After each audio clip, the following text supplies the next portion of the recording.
But I've just heard that apparently my voice changes like when I fancy someone, apparently. Yeah. That's really interesting. I just heard your voice change. You must fancy me. I'm Claira Hermit. This is In Bed with Claira, and joining me in the bed today, she's a content creator. She's an influencer who is teaching us all to love ourselves a little bit more. It is the one and only Emma Tamsin Hill. Thank you. I make my own sound effects. Oh, yeah, I like that. Did you? Yeah, I was going to make one, but I thought yours was so good that I didn't need to. Go on. I thought that was quite good. Thanks. I enjoyed it. You've always got to know how to make yourself a sound effect, I think. I've got quite a few in my repertoire, but now I've just said that, you're going to probably make me do one, aren't you? You're like, well, I'm like, what else have you got? And you're like, I can't remember. Pull up! Do you like that? Yeah. I could do radio. That's my one. We're done. Right. Are you ready to start the interview? I'm ready. Let's go. Are you feeling cosy in the bed? I'm feeling really cozy. Look at this luxurious fur. Have you got your PJs on? Yes. Do you wear pyjamas normally? It depends how I feel. Yeah. Like, usually it's like a little short top situation. Big top, small pants kind of situation. But I've just recently got these silky ones that I really like. I normally just sleep naked. But I sleep with my door, like, not fully closed. So if my flatmate walks past and I'm just there, tits out. Yeah. Might be a bit orcs. Yeah. But also I like to get a bit of air. I like everywhere. that. I think if you're wearing knickers all day as well, they're like very close, aren't they? Sometimes it's good to just Yeah. air it out. But then I've got these knickers from Savage Fenty that are crotchless. Oh, perfect. But, like, not even in, like, a super sexual way. Yeah. Just air it out. Just to air it out. You learn something new every day. Emma, if you're having a rubbish day, what do you do to make yourself feel better? I just like being around my friends. Like, that always makes me feel better. Or I'll have like a nice little evening to myself. Like, cook a nice meal, light my candles. It sounds cliche, but that is like the thing that makes me feel best. Put on a nice movie. I've got loads of candles in my bedroom, like incense and stuff. So I should create a little aura. Yeah. And then you feel good. Yeah. I like that. What is self-love and why do we need it? Self-love is... Can I swear? Yeah. All right, I'm just not giving a fuck what anyone thinks. I feel like that's hard in itself to not give a fuck what anyone thinks. So self-love, I would say, is making the conscious choice to just try to stop giving a fuck what anyone thinks. Yeah. And we need it because life is so short. It is. Like, why do we have to hate ourselves? Self-love is so many different things, isn't it? Because sometimes it's like you might be going through a really hard time and you need to stop doing what you're doing and take a break. And then you're like, oh no, but that could ruin my life. So it's about actually recognizing as well, like when you need help or when you need therapy or when you need time out, like all of that kind of stuff as well. But I think we're just taught to not like ourselves, aren't we? Yeah, because like when we grow up, there's so much in magazines, everywhere, on TV, on billboards, like it's all people that they're trying to push a certain, this is beautiful, like there's a certain ideal of beauty that I felt like I never looked like that. So you just grow up with this self-hatred. Yeah, and that ideal beauty standard as well changes so much. And when I was growing up in like the 90s and the early like noughties, it was kind of stick thin with massive tits. Like that was what the look and that's what everyone was kind of striving for. And to say that actually the only way to be beautiful is to look like this, it's just bonkers. Like you said, it changes constantly.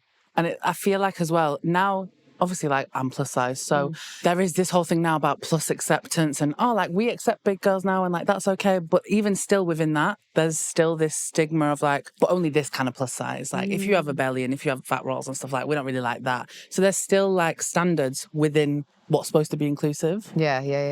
So that's why I just stopped giving a fuck, because if you try so hard to fit what other people want you to be and what other people think are beautiful, and then it just changes. You might get to a place where you're like, right, I've changed everything about me now. I'm finally happy. And then age will come and smack you.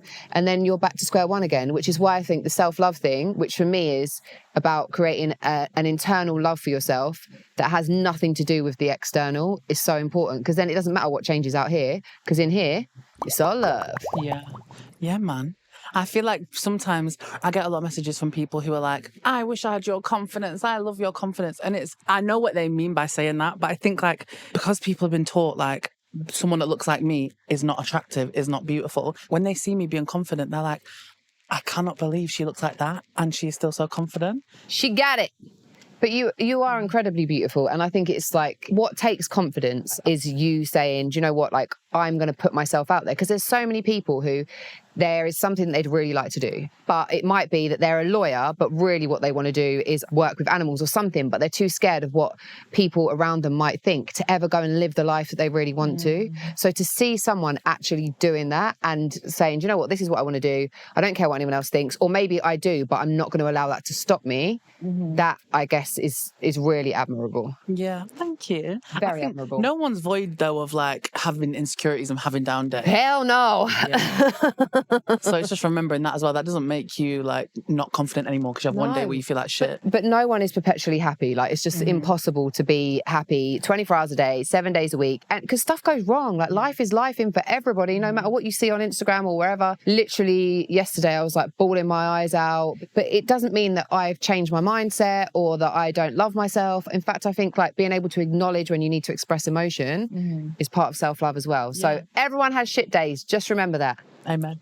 Amen. That was it. Finished.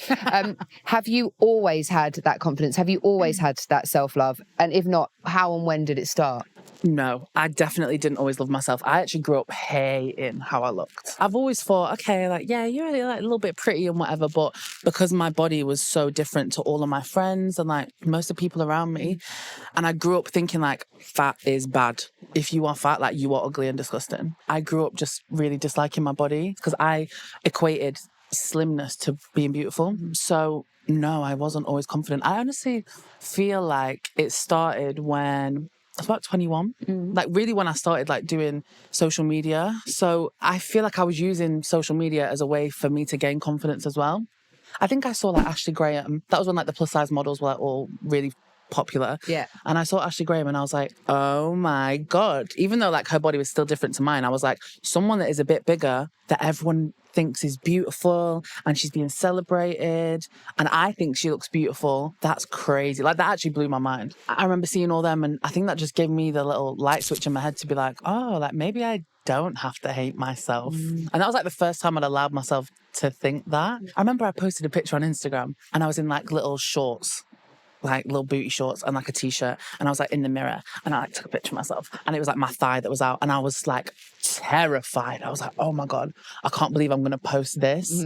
Yeah, I just started pushing myself out of my comfort zone like little by little, and I think when I did that and I realized nothing bad happened, like the world didn't spontaneously combust. I was like, wow. And like even now I'll post like reels and you know, cute little aesthetic reels. They'll be like me in the shower and you can see my back rolls and I just don't care anymore. But I think that's good because it helps other women be like, oh my God, like get that feeling that I felt when I saw all them plus size models years ago. It's representation, isn't it? Like everybody deserves love and everybody should be able to find that love for themselves. And when you see someone else who looks like you or their body represents yours in some kind of way and they're able to do that, if it's possible for them, it's possible for you too. That kind of representation for people is clearly like super, super important. Everyone can relate to what you're saying, regardless, you know, like I used to absolutely hate my body. And for me, the real kind of like freedom came when I could stop wearing makeup and when I started like posting pictures, like naked pictures, because for me, it was also like, I don't always want to be seen as like a sexual object. I don't always want to be sexualized. I don't always want to be objectified.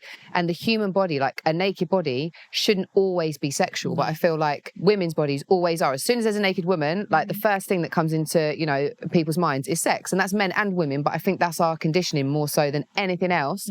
And I just didn't want that. I was just like, it's just a body. Like I want to be free of that. It feels like a weight and it feels heavy and it's horrible. Like just look at me and see a human being. But I think sometimes people just like need permission as well to be themselves. Like they think they need someone to tell them it's okay, you know, like to just be who you are and look how you look, and there's nothing wrong with it. You should say it to the camera. It is okay to be who you are, to look how you look and to love yourself and embrace yourself and do the things you want to do, because life is too short. And if you don't do it, someone else is going to do it. Like us. Like us. Here now. Here we are.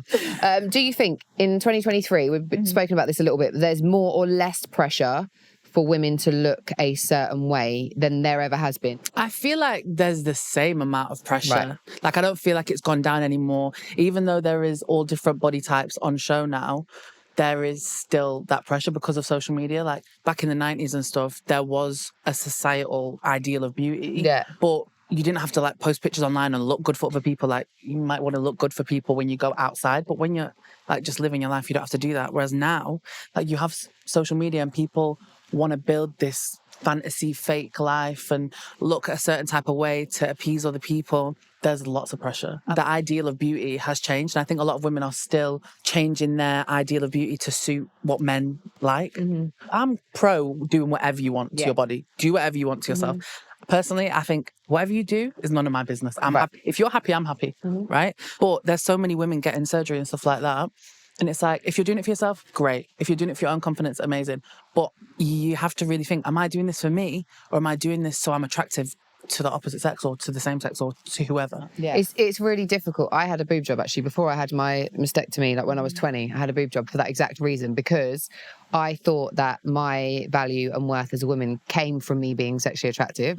So I was just like, if I get this boob job, it's going to like change my life. I'm going to be like so much more confident, so much more attractive, like etc. It didn't really change that much. It might have changed how people perceived me, but I hadn't changed anything internally. If anything, it made me feel even more secure, because now I'm like, do people just like me because of these boobs? Which even my career, Con, who's sat over there, like when we first started doing anything online, all of the comments would be about my boobs. When it comes to like creating content online, there is a running narrative, especially of women, about their appearance. Whereas if you go to men's comment sections, nothing about their appearance. Oh, yeah. And when really, at the end of the day, the only person whose opinion matters is the one you have of yourself. Exactly. Just because you get the boob job, get the BBL, get the lips done, lose weight, you'll find another thing to be insecure about if you are not confident within, or if you haven't accepted who you are within.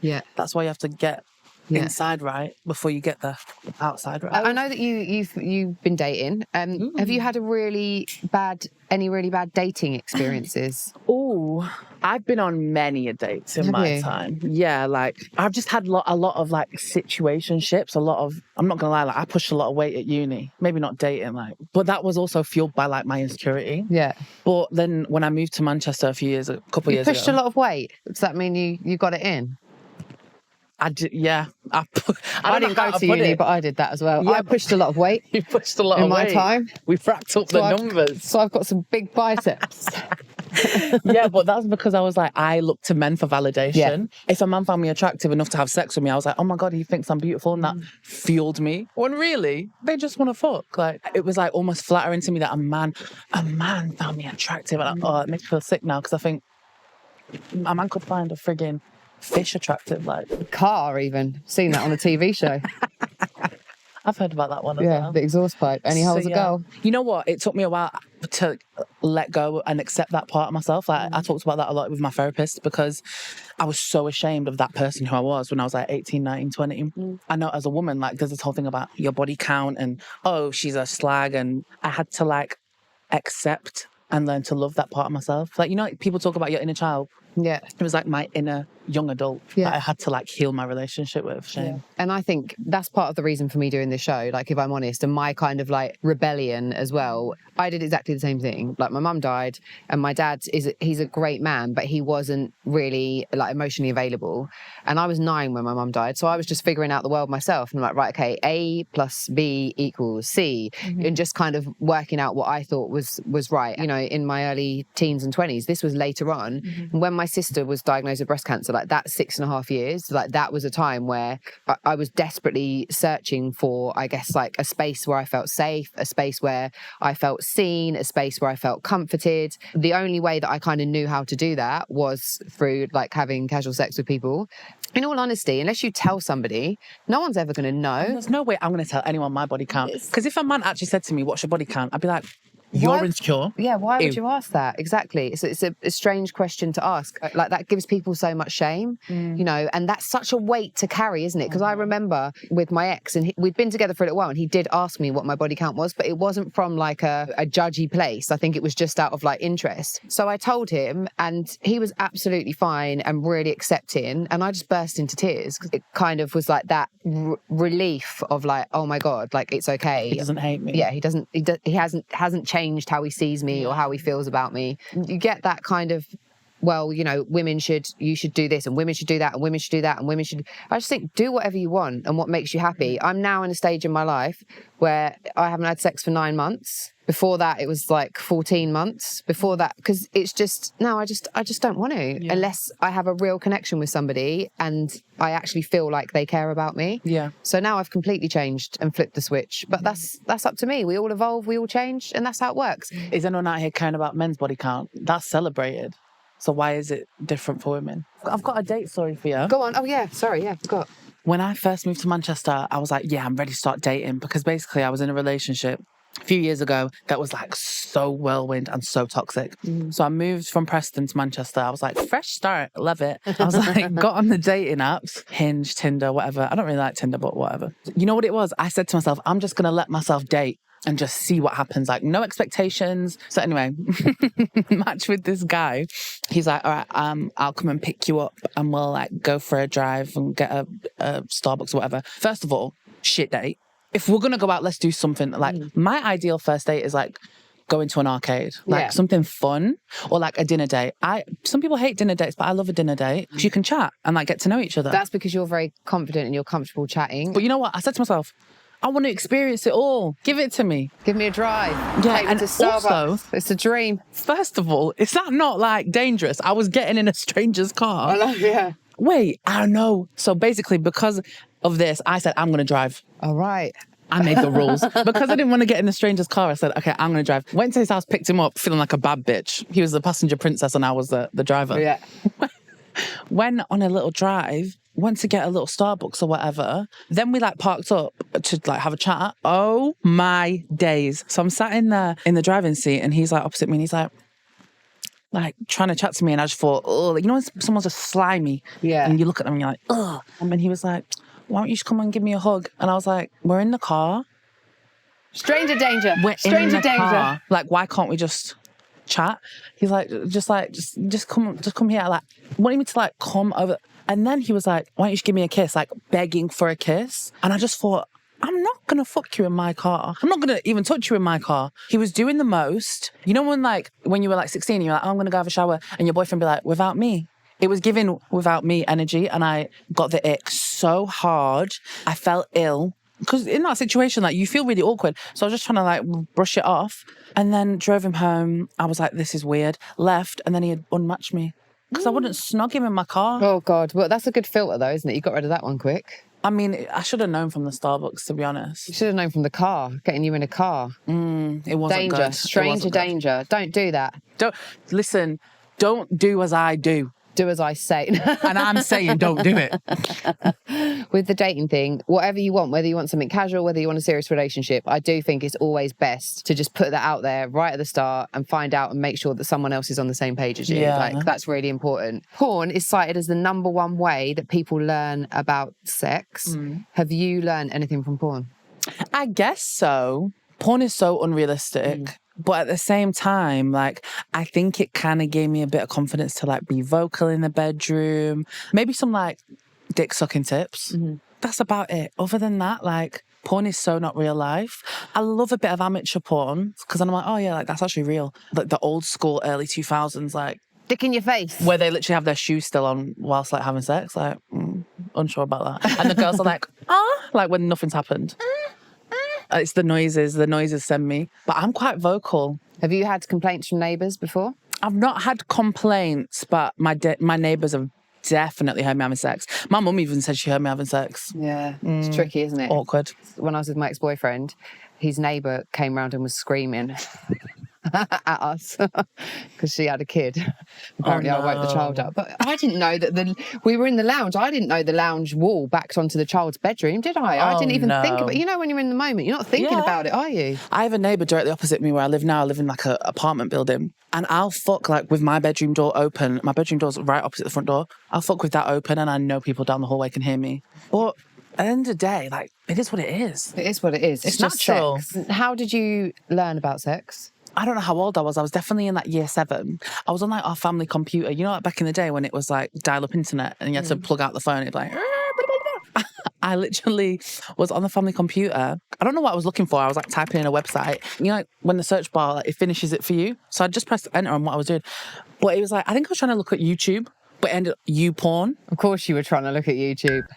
I'm being serious. I didn't know what porn was. I was really young, but I've got an older brother. So he might have typed it in before and it just Or my completed dad, which it doesn't really bear to think about, does it really? And I clicked on it and it was just porn. I've never even told my family this story. My mum's probably going to watch this. So, sorry, Mum. Hi, Mum.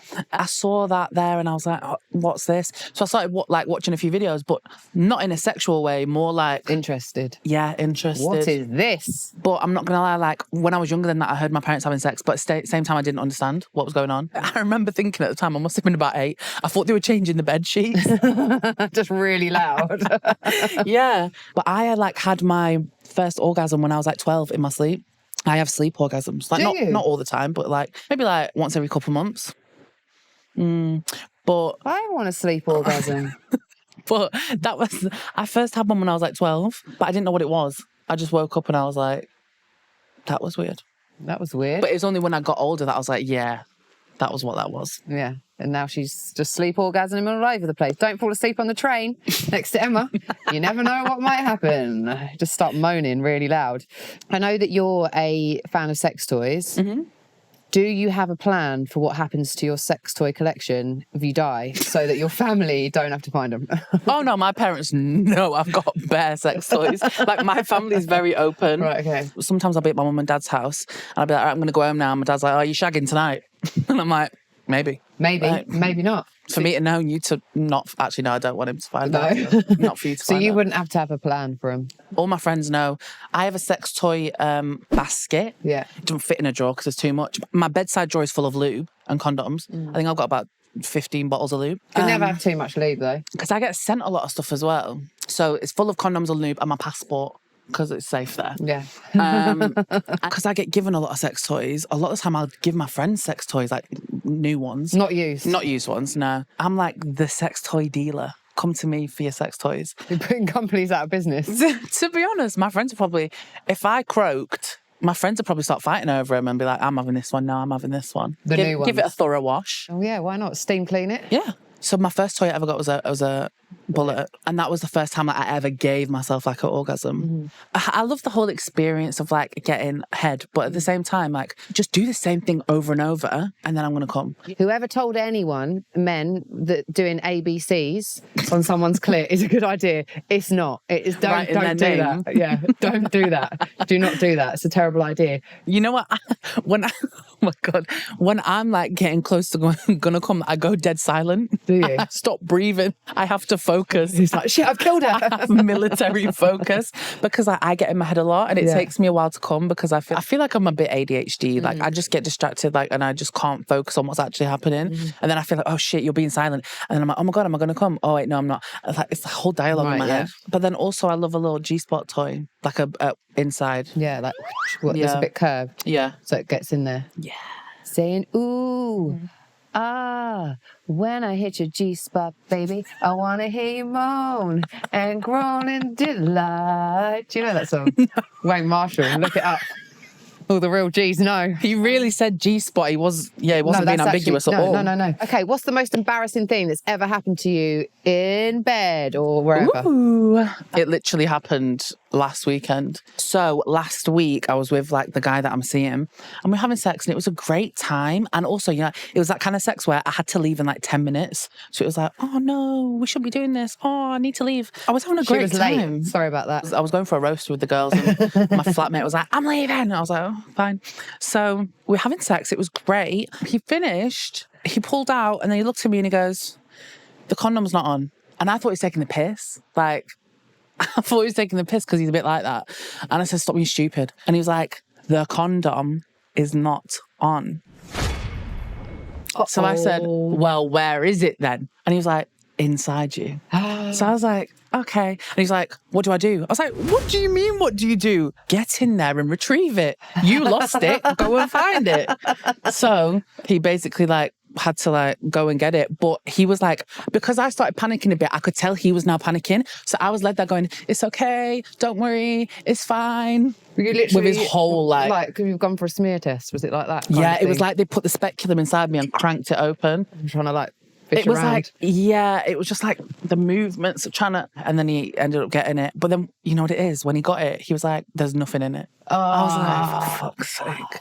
Is this what we're doing now? It's happened to the best of us, mate. Yeah. It's happened to the best of us. What's the wildest thing that you've ever done in bed? You know what? I was dating this French guy once. I've dated a few French guys, and they're lovers. Yeah. Like, they're a little bit freaky. We were at my house, like, we had dinner and everything. We were, like, having dessert, and we're having, like, some ice cream. And then, like, we started, like, getting a little bit freaky. And then all I remember is something cold on my vagina. And I think he literally put the ice cream on my puss lips and was eating it off.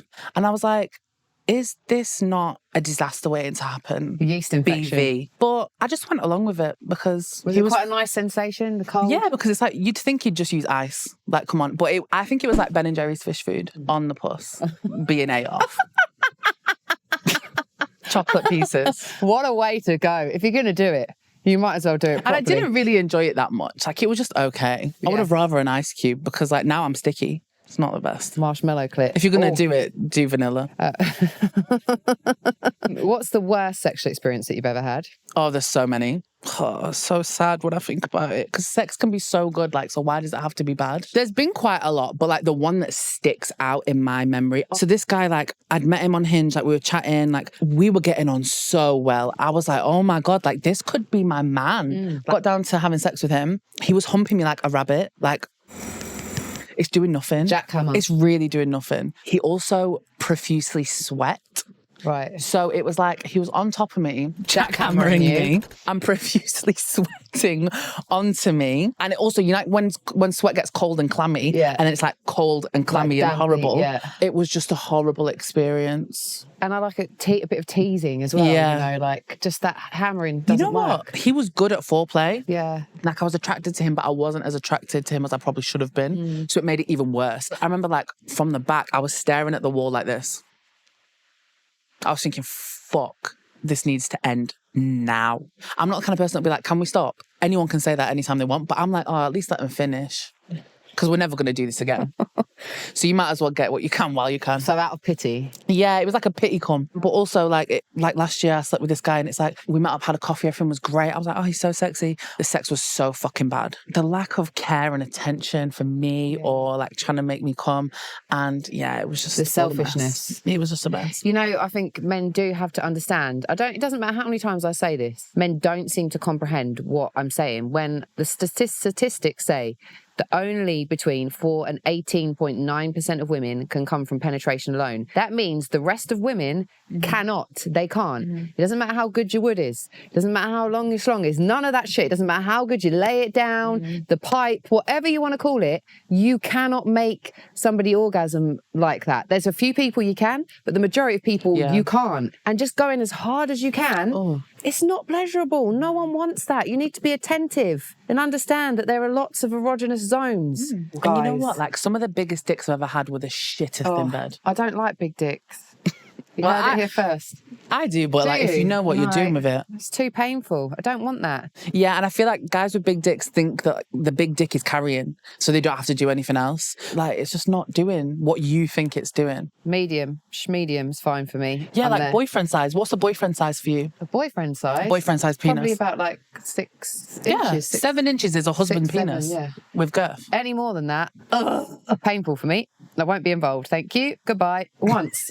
There was this guy once and we couldn't have sex because his penis was that big and I had to say, I'm sorry, sir, this is not going to work. I used to sleep with a guy that me and my friends called 666 devil dick because that thing was, I'm talking like, yeah, easy. No. It was huge. No. For guys who have really massive dicks, I think it must be really hard because you can never really go for it. You would like batter someone's insides. You'd destroy them. The 666 devil dick went for it. He was like a demon. Like I said, devil dick. No. I can take it, but like, yeah, nah. Even for me, I was like... What is your favourite position? Missionary. I love a bit of missionary. Because I'm just such a passionate lover. So it's like, I want to hold your face and like you to tell me how beautiful I am whilst we're having sex. Yeah. And I like the eye contact. Yeah, definitely. I'm all for the missionary. What's your favourite body part? I like all of it really, but you know what? I really like my eyes. I like my bum. I think I've got a nice bum. Yeah. I used to hate my boobs when I was younger. Like I really wanted a boob job. And now I think they're quite cute. Do you have a name for them? No, I don't. Do you want to name them? Yeah, what should we call them? Sharky and George? Sharky and no. They need cute names like Clarissa and something else. Oh, no, but they've got to go together. I want cute girly Clara names. and Bella. Yes. Clara and Which Bella. one's Clara? This one? Clara Bella. Yeah, that's Clara Bella. That one. Whoever Bella is, come retrieve your tit. What would be your best advice for being good in bed? Oh, my best advice for being good in bed would be learn what you like on yourself. How can you expect to like have a pleasurable time with someone else when you don't know what makes you excited and what you like? I would say masturbation's great. Try things out on yourself, see what you like. And also, I love a bit of eye contact. Like, I'm very much an eye contact person, but I know not everyone is that confident. Like, a lot of people, when you look them in the eyes, they start getting nervous. Yeah. I love the eye contact because I want to stare into your soul and have that connection. And then we can get into it. Stop, because I'll win the staring competition. Okay, sorry. 16 hours later. Yeah, so a bit of intimacy and talking as well. What's your favourite form of intimacy that isn't sex? The guy I'm dating, like, I had a really busy day the other day. He phoned me, he was like, do you want to go Nando's? But I was still working and he could see I was working. And he was like, I'm going to bring you Nando's. Someone doing something for you. Act of service. Yeah, like out of their way, which I always thought I was a words of affirmation girl. And I love to be bigged up. But I feel like at the same time, I give myself a lot of affirmation. So when someone else goes out of their way to do something for me that is going to help my day, that's just unmatched for me. Like, I love that. Have you ever faked an orgasm? Yeah. Bare times. Too many times. But not anymore. Like, this is when I was, like, younger. I think I always had, like, this insecurity because it does take me a while to come. Like, I'm not one of them girls that's like, I'm nutting straight away. It's going to make the man feel good to know that I've come. They would say, like, afterwards, did you come? And I'd be like, yeah.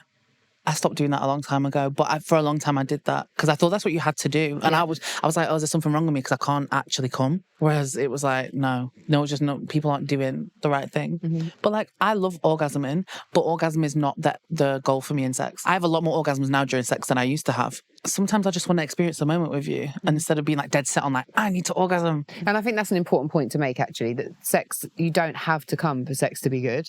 Like, it can be really, really great and you haven't orgasmed. Like, that's fine as a woman. But I think sometimes the problem comes, especially with the expectation is that you should orgasm every time. But especially if you get into a relationship with someone, if you start off faking it, then you're going to kind of have to continue it. You can't at what point do you stop and be like, oh, hold on a second, hun. Like, I've been faking it this whole time. Nothing you're doing works for me and I don't enjoy it, which is why I think honesty is the best policy, which is where I'd always go now.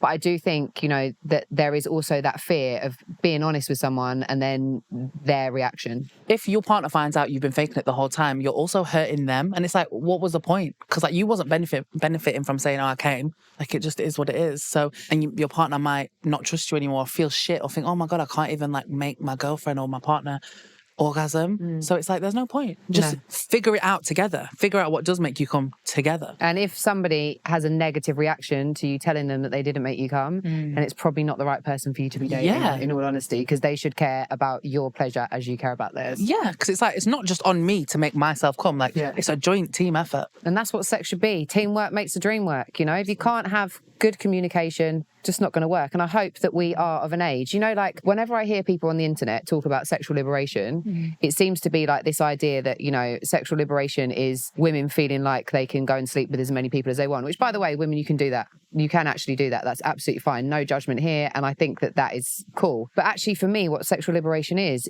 me being sexually confident with the partners that I choose. Yeah. That's it. Like, that's what it means for me, is like, as a woman, that I can know how my body works and I can be in a situation with someone, tell them the truth, give them feedback and have good sex. That's what sexual liberation is for me. It is about all of those things, but that's the most important thing, is that you get to have good sex. Because I think the statistic is something like 60% of women say they're dissatisfied with their love life, with their sex life. 65% of women admit to faking an orgasm. Straight women and straight men have one night stands. It's like 4% of women orgasm, which is crazy. Oh my days. It's really like such a low number. So I think that, you know, it's really about like saying, hold on a second, if we're going to do this as women, we need to be able to make sure that we're enjoying it and getting pleasure out of it. And that is sexual liberation for me, because it has not always been that way, and it's just starting to get that way, and we're part of it.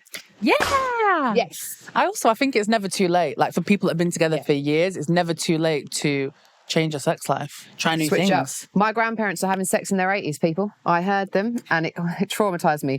Like, they thought I'd gone to sleep. I was just reading a book in my room, and honestly, where they're both deaf as well, they were making more noise than usual. Poor old me had to hear it. Oh my, I love that for them though. Yeah, great. I want to be fucking as a granny. Both dead now. I'm not even joking. Oh. Not because of that, though. Not because of that. Wow. I'm nearly 40, and you have these standards in your head. You have these ideas in your head, oh, like 40's old or 50's old or 60's old. I don't feel old now. I have no doubt that I'm not going to feel old at 50, 60, 70. So I intend to be out on those streets. Well, or in Hoeing in the care home. Emma, it's been an absolute pleasure to have you in the bed. Have you enjoyed it? I've loved it. Thank you for being here. And now it's time for us to go to sleep. If you're ready. Yeah, I'm ready. Let's go then. Let's just snuggle down here. I've only had your basket of toys. I can go and get it. Back to Manchester. I'll go all the way back to Manchester. All right, yeah, I'll see you in about 5 hours.